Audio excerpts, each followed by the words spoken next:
بسم الله الرحمن الرحيم الحمد لله رب العالمين والصلاة والسلام على خير خلقه محمد الصادق الوعد الأمين وعلى آله وأصحابه الطيبين الطاهرين أما بعد السلام عليكم ورحمة الله وبركاته. Muborak juma kunida zimmamizdagi farz bo'lgan juma namozini ado etmoqlik uchun uzoq yaqindan masjid sari bosgan qadamlarimizga Alloh hasanotlar yozsin. Bandalik bilan bilib bilmay qilib qo'ygan gunohlarimizni mag'firat etsin. Bugun juma suhbatimizning mavzusi elga xizmat, oliy himmat deb nomlangan.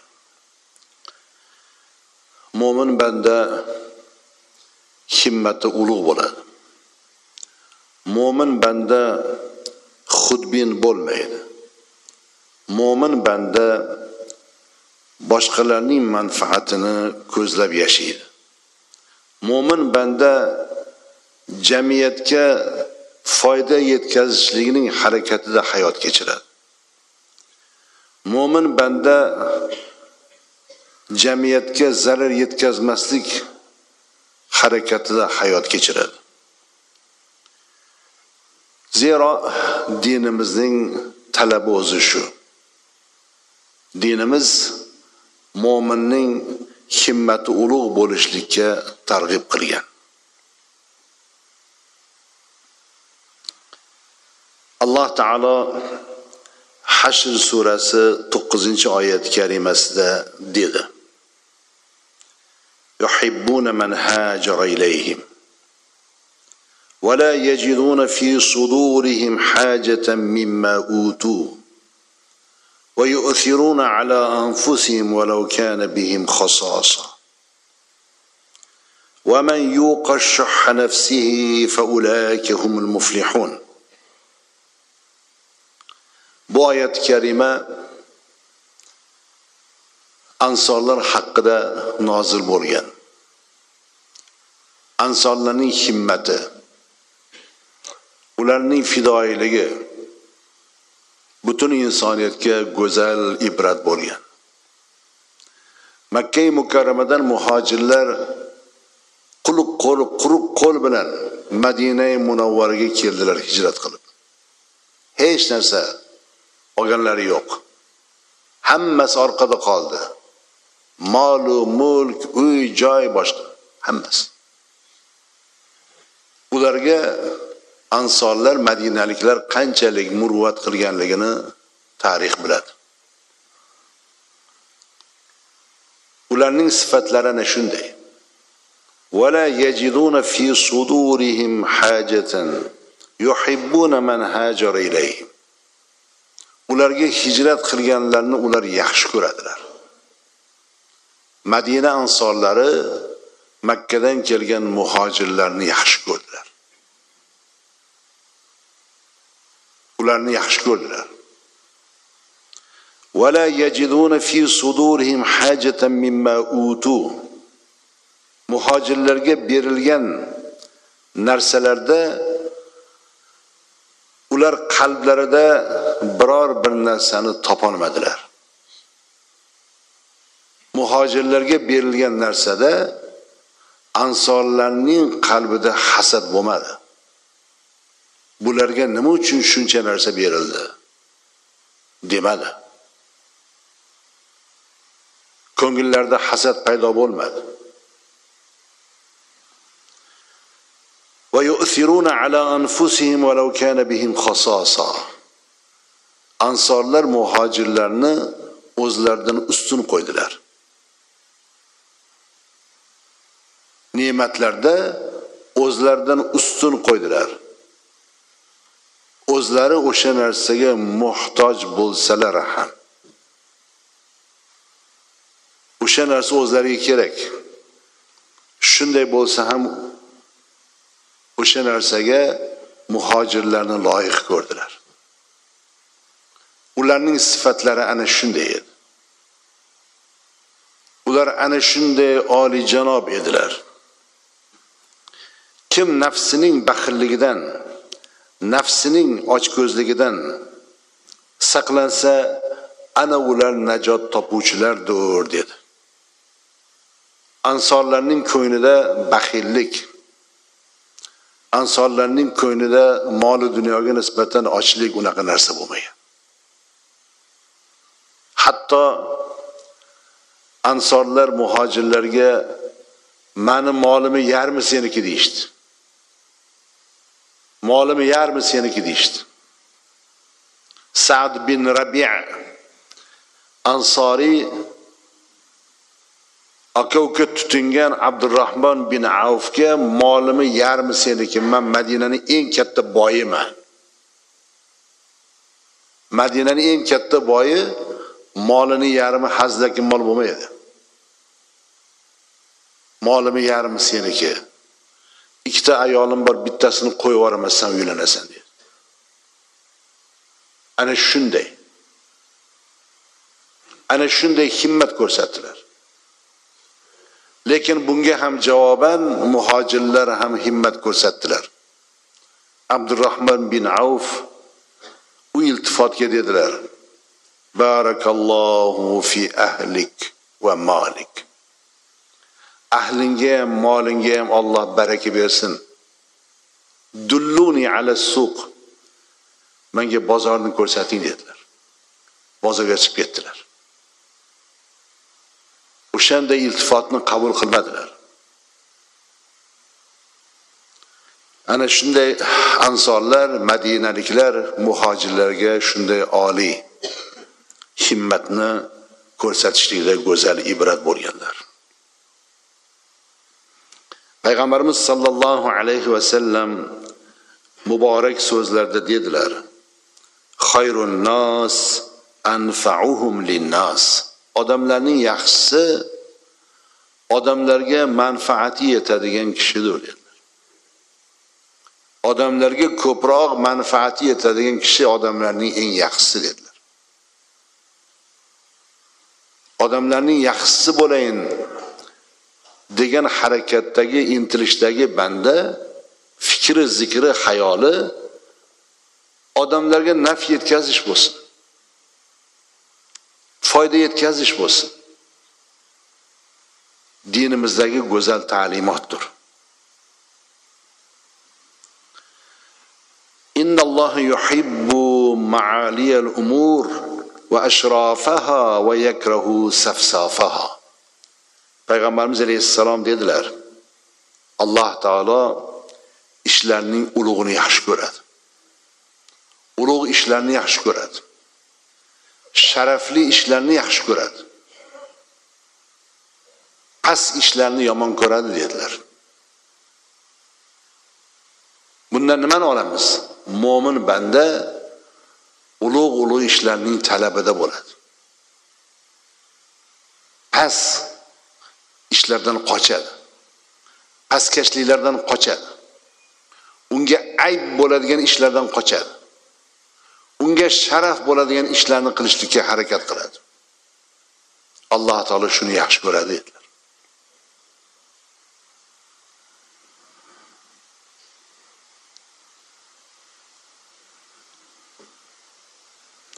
Abu Sa'id al-Khudri radhiyallohu anhu dan rivoyat qilinadi.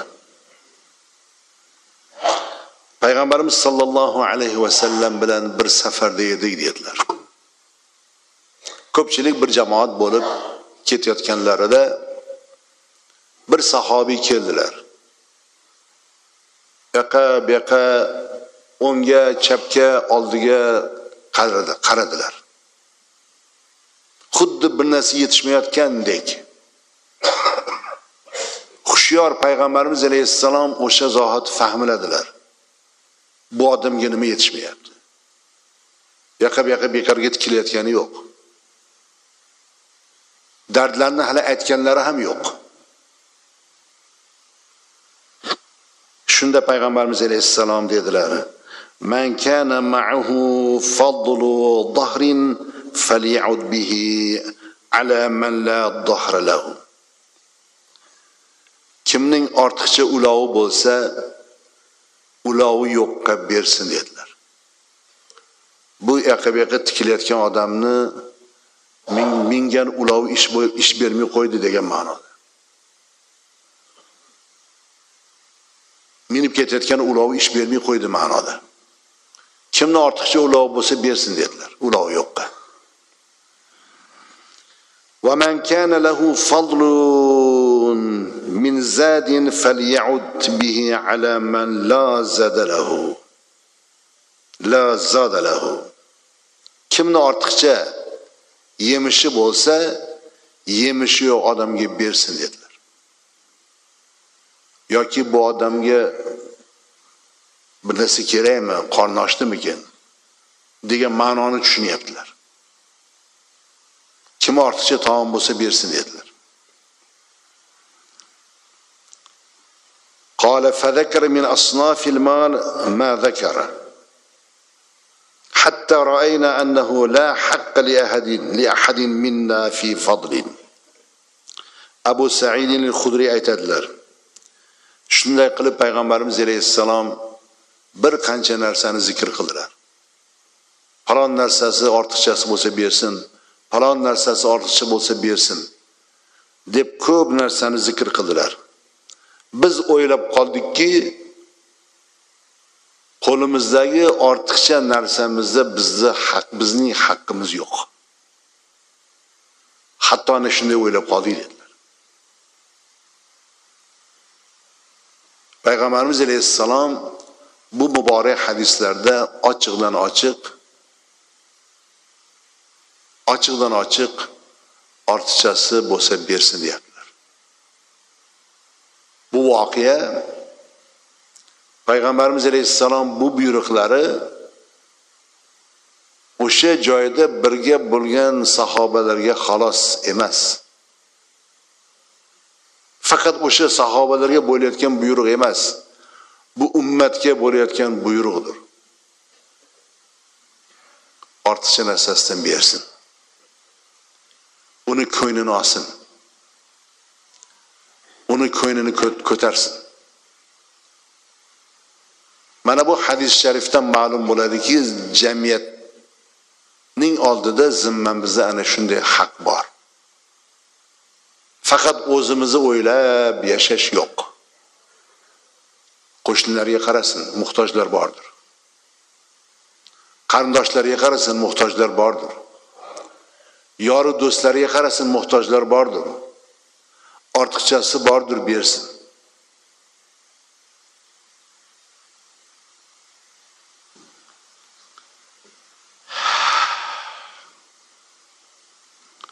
O'zlari qanday edilar?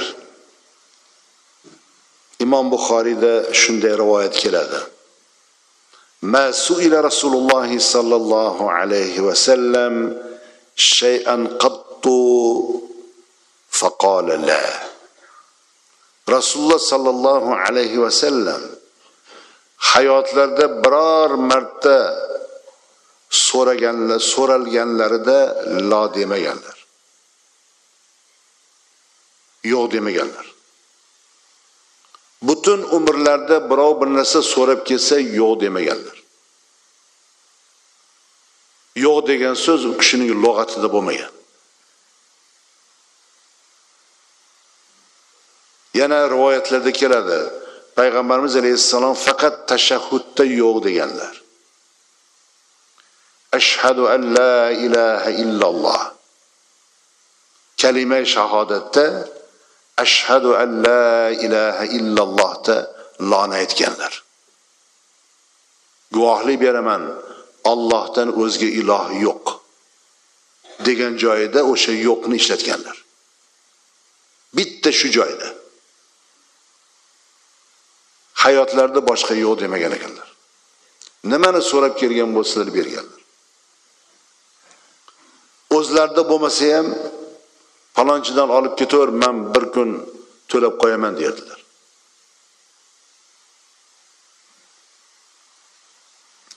Jamiyat bilan birga yashaganlar. O'zlarini jamiyatdan holda tasavvur qila olmaganlar. Handaq g'azotini eslang. Madinaga mushriklar hujum qilyapti. Salmon Forsiyning fikrlari bilan Madina shahrining atrofida xandaq qazilyapti. Xandaq chuqurlik qazilyapti. Ular kira olmasin shaharga. Ana shu xandaq qazishda payg'ambarimiz alayhissalom sahobalar bilan yonma-yon yelkama-yelka turdilar o'zlari. Birga xizmat qildilar. Xarsang toshlarni muborak yelkalariga ko'targanlar. Sahobalar xandaqdan chiqib, ey Allohning rasuli, bir xarsang tosh chiqib qoldi, qimirlamaydi. Qimirlamaydi. Payg'ambarimiz alayhissalom o'zlari tushdilar. Ashabni oldilar, o'sha davrdagi ashabni. Kuvaldagi o'xshashmi, kirkaga o'xshashmi, nima bo'lsa o'sha davrning asbobi. Toshni uradigan. Asbobni oldilarda haligi xarsang toshni bir urdilar. Bamisoli qumday parchalanib ketdi. Qumday. Urib qaytganlarida sahobalar payg'ambarimiz alayhissalomga bundoq qarasalar, qornlariga tosh baylangan. Azbaroy ochlikdan bir necha kun yemaganlar. Ana shunday holatda sahobalar nima yesa shuni yedilar. Nima ichsa shuni ichdilar. Ular och bo'lsa Rasululloh och edilar. Ular och bo'lsa Rasulullohning qornlari to'ymagan.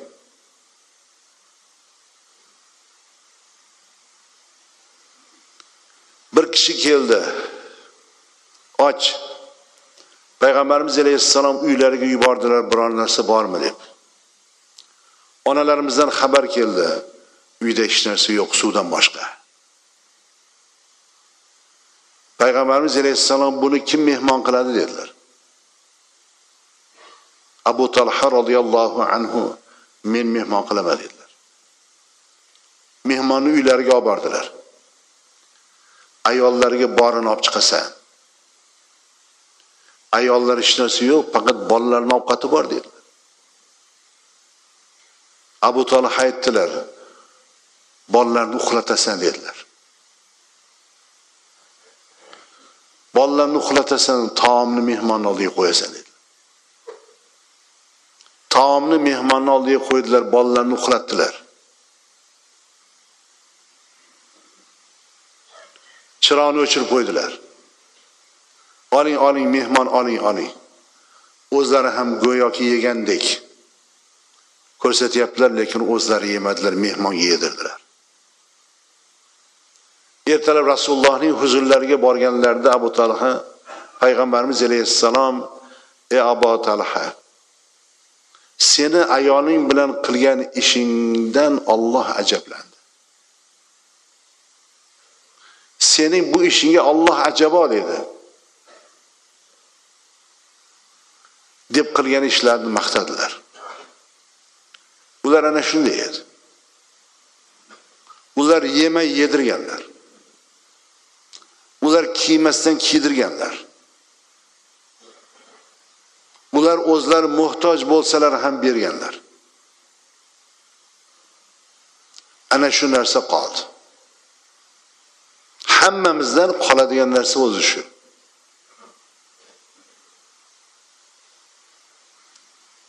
Bugun ahvolimiz-chi? Bugun ahvolimiz juda og'ir.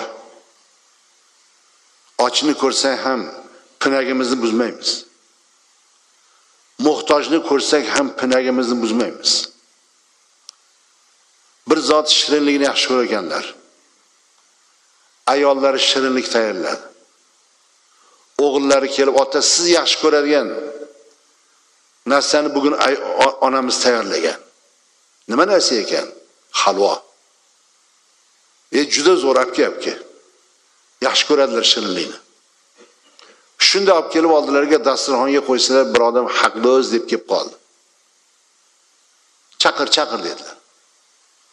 Tilamchi kirdi, o'tirdi dasturxonga. Shunda haligi shirinlikni qushni oldilariga surib ol dedilar. Ash-pash degancha urib tashladi. Hech narsa ko'rmaganday. Supurib tashladi. Ochdi. Qornini to'ydirib chiqib ketgandan keyin o'g'illari, "Ey ota, buni siz uchun onam pishirgandi. Bu kelgan odam ko'zi ko'r ekan. Ko'zi ko'r odam holvoni biladimi? Achchiqni biladimi, chuchukni biladimi? Bundayroq ham bo'laverardi." desa o'g'illariga aytibdilar. U ko'rmasa ham Alloh ko'rib turibdi. Bolam. Ular ana shunday bo'lgan. Dinimizning ta'limoti shu. Mo'min musulmonlar yashayotgan jamiyatda Alloh bergan narsani ular boshqalar bilan birga baham ko'radilar. Boshqalar bilan birga bo'lib yeydilar.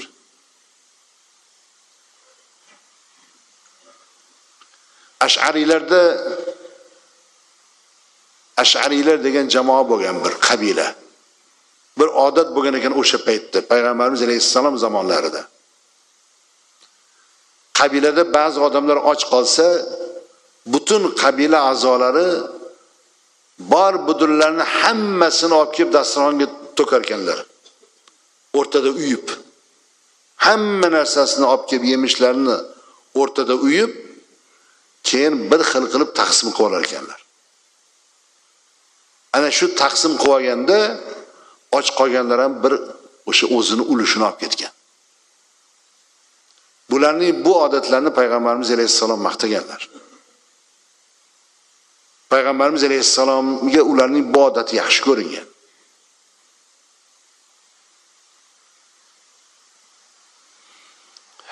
Oysha onamiz roziyallohu anhoning uylariga bir kambag'al miskin xotin keldi.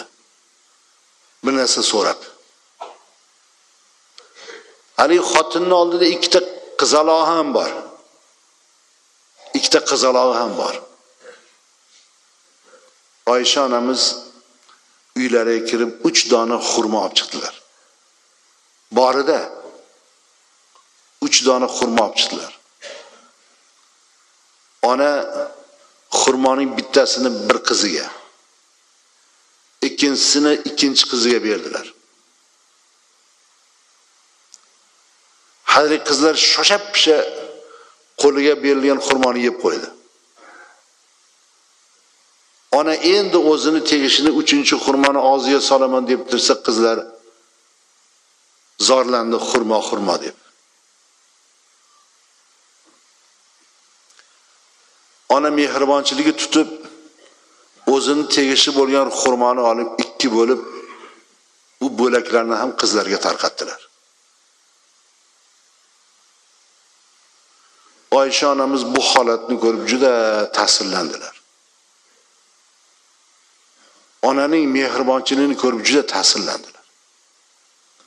Payg'ambarimiz alayhissalom kelganlarida bu voqeani aytib berdilar. Shunday bo'ldi.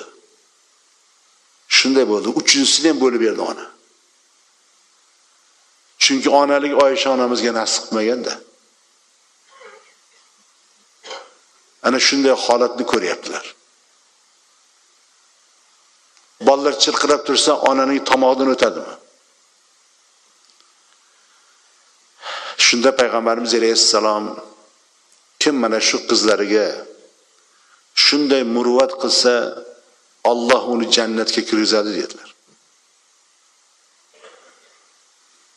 Boshqa rivoyatda Alloh uni do'zaxdan saqlaydi dedilar.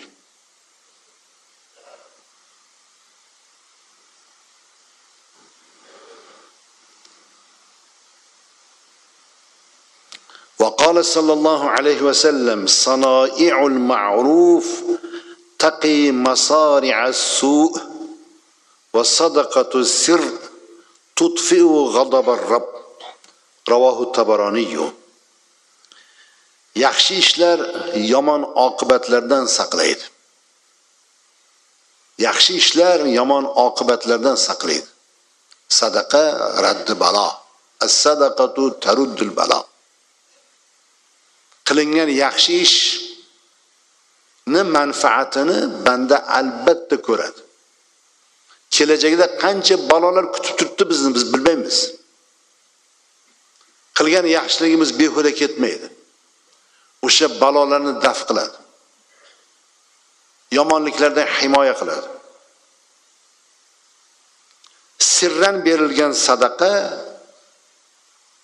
sirran berilgan maxfiy sadaqa Alloh taoloning g'azabini o'chiradi dedilar. Hech kim ko'rmasin deb faqat Allohning rizoligi uchun berilgan sadaqa Alloh taologa xush keladi. Uni g'azabini o'chiradi dedilar. U bandasiga nisbatan Allohning g'azabi bo'lmaydi.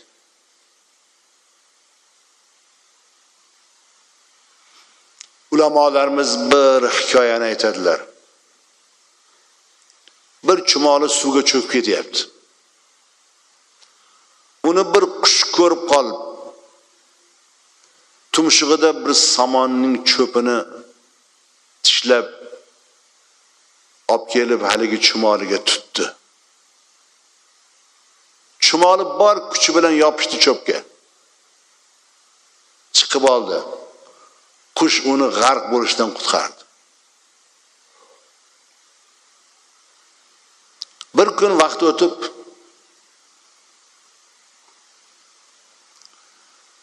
qush ovchining nazariga tushdi. Ovchi qo'lida miltiq mo'ljalga oldi qushni. Otaman deb turibdi.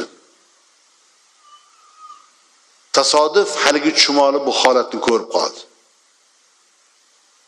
Jon talvasasida bor kuchi g'ayrati bilan yugurib kelib haligi ovchini oyog'idan boshiga chiqdi o'rmalab. Chiqib mo'ljallab turgan ko'zini bir chaquvdi, ovchining qo'lidan miltig'i tushib ketdi. Uni ko'rib qush uchib ketdi. Ana shu qush qutqargan chumoli bugun qushning qolishiga sabab bo'ldi. Bu bir voqea, bir hikoya. Lekin unda hissa bor. Undan oladigan narsamiz bor. Qilingan ish behuda ketmaydi. Alloh taoloning qoidasi bor. Hal jazaul ihsan illa al-ihsan. Yaxshilikning mukofoti faqat yaxshilikdir. Yaxshilikning mukofotini albatta ko'rasiz. Albatta ko'rasiz. Bugun jamiyatda qancha tadbirlar, qancha xayrli ishlar amalga oshirilyapti. Inson qadri uchun degan shior ostida.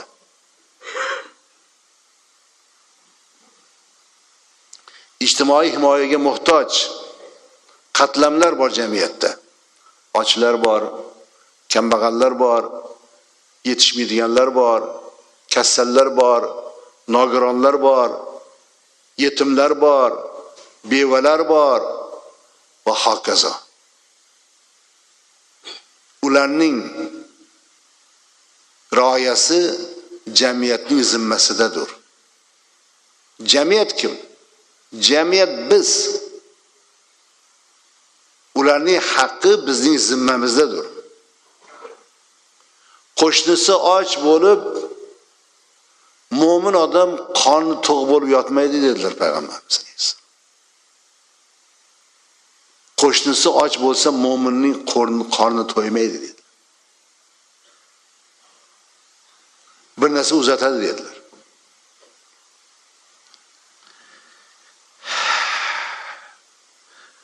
Kana tajirun yudayunun nas. فإذا رأى معسرا قال لفتيانه تجاوزوا عنه لعل الله أن يتجاوز عنا فتجاوز الله عنه رواه البخاري. Peygamberimiz Aleyhisselam dediler.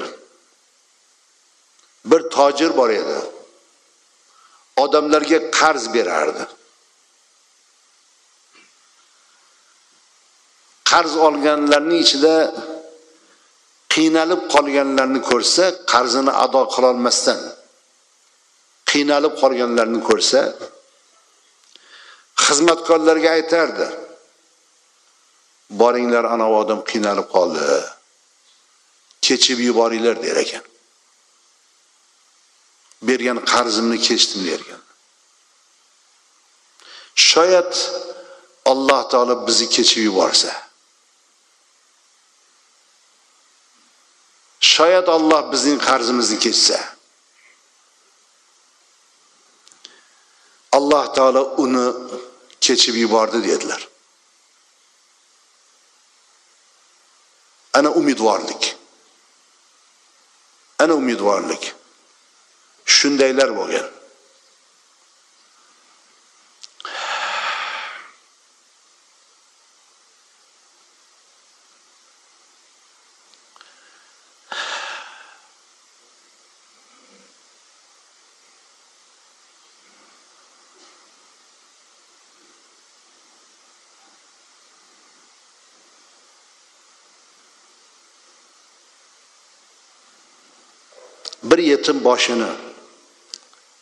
bir yetim boshini silasa ummat, tul ayolga qilsa beminnat xizmat, miskinning holidan ololsa xabar, ro'za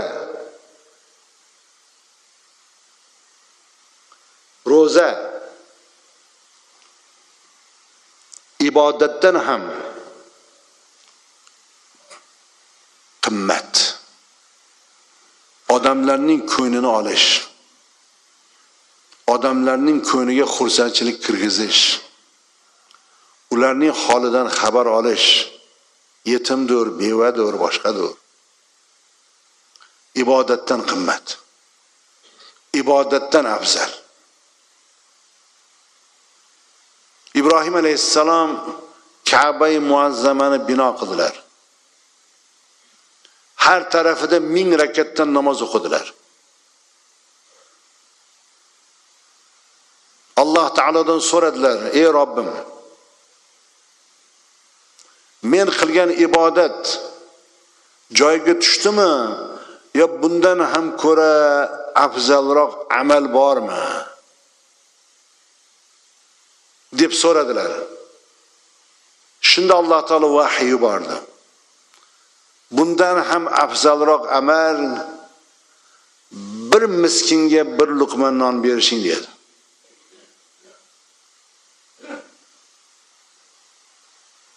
Biz bilmaymiz. Biz undagi lazzatni bilmaymiz. Biz undagi mazzani bilmaymiz. Biz undagi savobni qadrlay olmaymiz. Biz undagi savobni o'lchay olmaymiz. Chunki o'lchovlarimiz yetishmaydi. Sanoqlarimiz yetmaydi. Hazlar. G'aflatda qolmang. Atrofga qarab yashang.